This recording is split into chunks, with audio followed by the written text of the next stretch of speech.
শান্তা, আজ রাত পেরোলেই বড়দিন, ক্রিসমাস ডে। বাচ্চাদের দিন, তাদের আশা ও স্বপ্ন সত্যি হওয়ার দিন। আর তোমার তাদের স্বপ্নগুলোকে ঝোলা বন্দি করে ঠিক জায়গায় ঠিক গিফট পাঠিয়ে দেওয়ার দিন। আমার জীবনে তোমাকে লেখা এটাই আমার প্রথম চিঠি। আমি আমি মীনাক্ষী। আমি একজন নারী, একজন মা। আমার একটি ছোট্ট মেয়ে আছে, সেও অন্য বাচ্চাদের মতো খুব আনন্দে।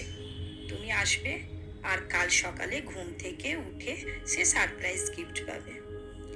আচ্ছা শান্তা, আমি তো আমার শৈশব দশা, কিশোরী দশা, যুবতী দশা পার করে আজ একজন নারী, আজ একজন মা।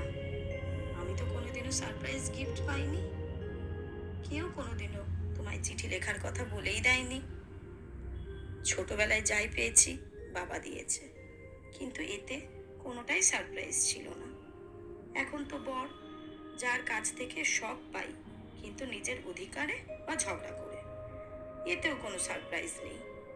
কিন্তু আজ এই নারীর, এই মায়ের, মেয়ে সত্তাটা তোমাকে চিঠি লিখে সারপ্রাইজ গিফট চাইলে তুমি কি তাকে ফিরিয়ে দেবে? দেবে না বলো? আজ আমার চাওয়াটা তুমি বা তোমার মতন স্পেশাল পাওয়ারের অধিকারী ছাড়া পূরণ করতে পারবে না কেউ। তুমি তো জানো সবার মনের কথা। আমার মনের মধ্যে দৌড়ে বেড়ানো ইচ্ছেটাও দাও না পূরণ করে। দাও না আমার ভালো লাগা, ভালোবাসার জিনিসটাকে আবার ফিরিয়ে আমার কাছে। সবাই বলে যা যাবার সেটা যাবেই, তাকে কখনোই আটকে রাখা যায় না। কিন্তু চেষ্টা করতে দোষ কোথায় বলো? পয়সা দিয়ে কেনা জিনিস হলে তোমার কাছে চেয়ে তোমায় বিরক্ত করতাম না, কিন্তু আমার এই ভালোবাসার জিনিসটাকে, আমার অনুভূতিটাকে তুমিই পারো আমায় ফিরিয়ে দিতে।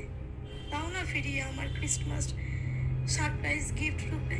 Please Shanta, please. ইতি মীনাক্ষী।